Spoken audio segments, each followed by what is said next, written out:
All right, this one is what we were doing in class on lesson 2 and 3 before schools got closed. This one is special case triangles. So remember, and I put this in your checklist for this week. Remember, if it's a 30, 60, 90, that is our ratio of x square root 3, and double the sort length for your hypotenuse. Okay? Or if you have a 45, 45, 90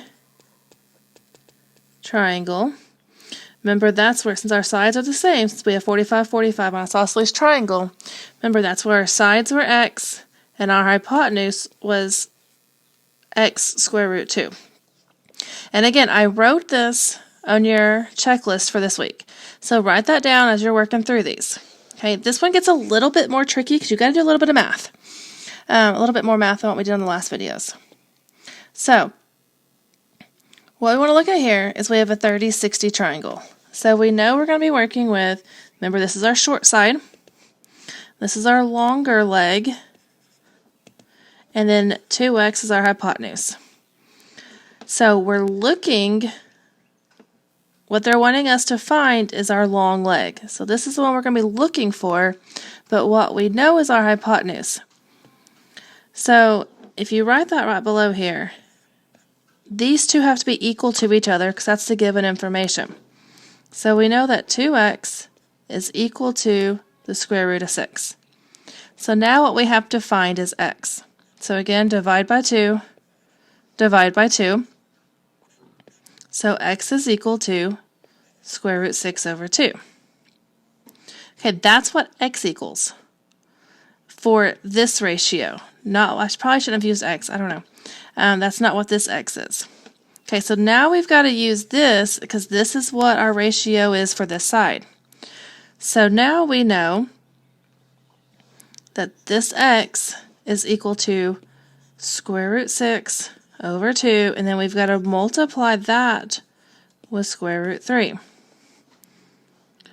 So what we end up with is square root 18 divided by 2. Well, we talked about earlier this year how to reduce a radical. So if I have square root 18, remember I can break that up into 9 times 2. So square root of 9 is 3. We can't reduce that, so that stays square root 2. So this is equal to 3 square root 2 over 2. Now to type that in up here, you're going to do 3, click this key, square root 2, hit the arrow over the right, like pointing to the right, and that gets you out of the square root, and then divide by 2. And that's how you can type that into your solution here. All right, again, you're going to have to remember these, and if you don't, you can use, like for this one, you could have used cosine, which is the adjacent. Oops. If we know cosine 30 is equal to the adjacent over square root 6, and then divide both sides by 6. Oops, x. And then that gets you, that's going to get you the decimal of that. All right, let's look at another one. So again, we're 30, 60, 90. So that means x is your short leg.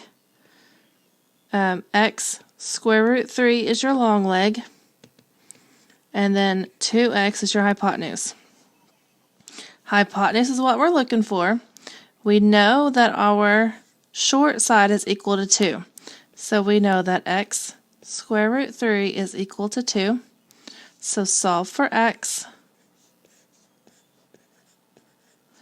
So we get this. And we talked in class about how to rationalize this number because we can't have a radical in the denominator. So we multiplied the top and the bottom by the square root. So you get 2 square root 3 across the top. Radicals cancel, and you're left with what's under the radical. So we get 3. Okay, so that's what our x and our ratio equals, but now we need to double that. So we do 2 times our fraction, 2 times our side, and just multiply. So we get 4 radical 3 over 3.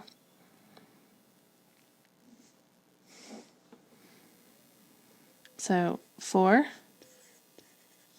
the square root, and then 3, hit over to get out of it, divide, and 3.